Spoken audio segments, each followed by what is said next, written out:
माहिती त्यामुळे तर त्यांना उमेदवार देता येत नाही असं लोकांचा टोल आहे तुमच्यावर. नाही, काय असं काय झालेलं नाहीये. माहितीचा तिढा सुटलेला आहे. कालही रात्री त्यांची बैठक झाली. बैठकीमध्ये सविस्तर चर्चा झालेली आहे. उमेदवारची यादी सुद्धा फायनल झालेली आहे.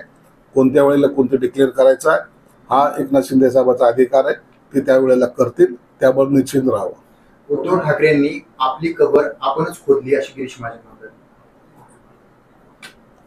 गिरीश महाजनांनी जे काही वक्तव्य केलेलं आहे ते सर्व राजकीय परिपूर्ण अभ्यास करून केलेलं त्यांचं वक्तव्य असावं म्हणून त्यांनी ते बोललेलं आहे. चांगला चाललेला पक्ष स्वतःच्या स्वार्थासाठी, घराच्या स्वार्थासाठी अक्षरशः दावणीला लावला. शिवसेना प्रमुखांचे असलेले विचार वेशीवर टांगले. ज्यांच्याबरोबर शिवसेना प्रमुख हयातभर लढले त्यांच्याबरोबर असलेली त्यांची आघाडी झाली आणि कधी न दुसऱ्याच्या दर्जात न जाणारे लोक आता सिल्वर ओकला जाऊ लागलेत. यातच शिवसेना प्रमुखांच्या विचारांची म्हणजे त्याला काय पायदळीत उडवल्यात आणि मातोश्रीचे पद घालवली. यासारखं दुर्दैवी दुसरं कोणतं नाही. रोहित पवार म्हणतात अहंकार दाखवू नका, तुमचे 12 वाजवल्याशिवाय राहणार नाही. रोहित पवारला आणखीन राजकारण कळायचंय. त्याला कळेल आता पुढे पुढे काय काय होतंय ते. इतक्या ज्या स्पीडने जाशील दुर्घटना से देर भली एवढं त्यांनी लक्षात ठेवलं पाहिजे.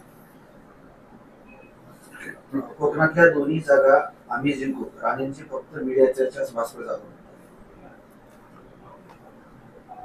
नारायण राणेंनी हे सांगितलेलं आहे की महायुती ह्या दोन्ही जागा जिंकणार आहे आणि म्हणून नारायण राणेसारख्या नेत्यांनी बोलल्यानंतर त्याला एक आगळं वेगळं महत्व असतं. उपऱ्यांनी त्याच्यावर कॉमेंट्स करणं योग्य नाही. की शिंदे साहेबांचा पक्ष हा भाजपच्या ताटाखालचा मांजर झालेला आहे. त्याच्यामुळे त्यांना उमेदवार जे जाहीर केले असेल, हिंगोलीची जागा असेल किंवा भावना गवळीची जागा, लोकसभेच्या साठी जे काही उमेदवाराची यादी जाहीर होते किंवा जे काही उमेदवार बदलले जात आहेत तर हा एक पॉलिसी मॅटर म्हणून शिंदे साहेबांनी 2 जागांची अदला बदल केलेली आहे. हेमंत पाटलाच्या जागी बाबूरावांना उमेदवार दिलेली आहे. भावना गवळीची जागी हेमंत पाटलाच्या मिसेसला दिलेली आहे आणि हा बदल त्यांना चर्चा करून केलेला बदल आहे. परंतु काही लोकांना यामध्ये सुद्धा असं वाटायला लागलं की काहीतरी मोठा चेंजेस केला आहे आणि आता शिंदे साहेब एक भाजपच्या दबावाखाली गेलेत आणि भाजप जसं म्हणेल तसा शिंदे साहेब ऐकतायत. हे जे काही त्यांचे वल्गना चाललेले आहेत त्याच्यात कोणत्याही प्रकारचा अर्थ नाही.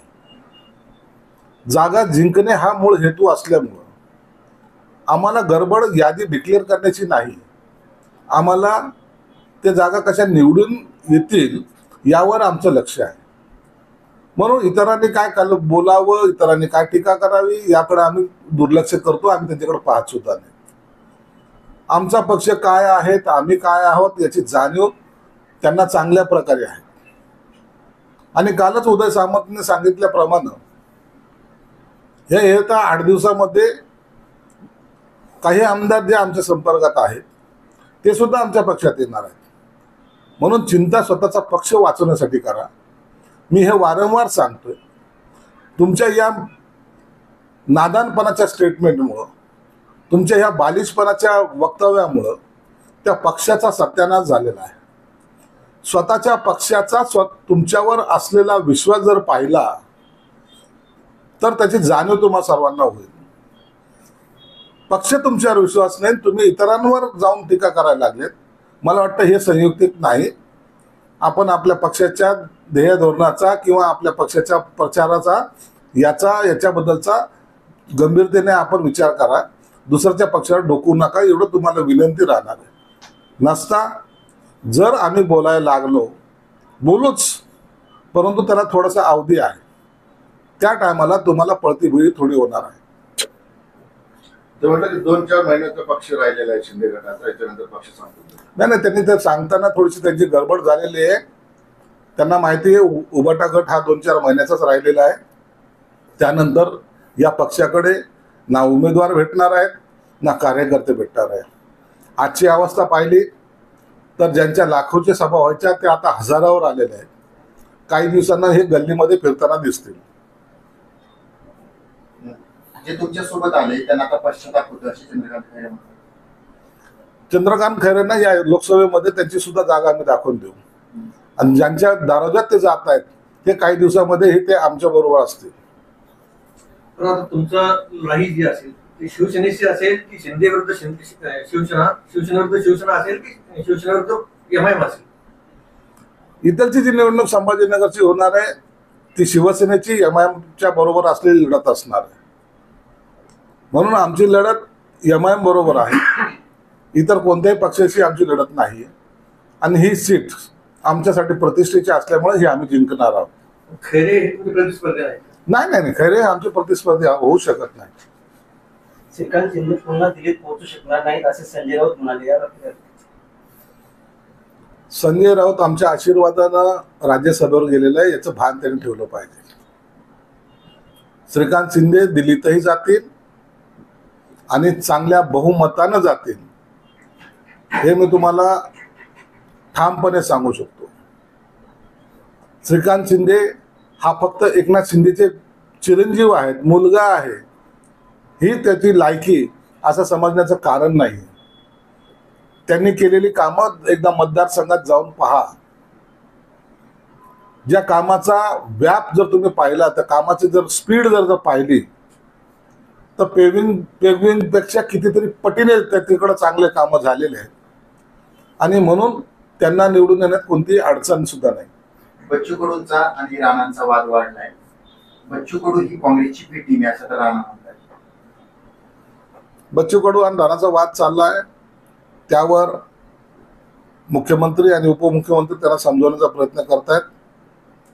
परंतु अखेर ही निवडणूक आहे. जर ऐकलं नाही तर जी लढतीमध्ये होईल ते होईल.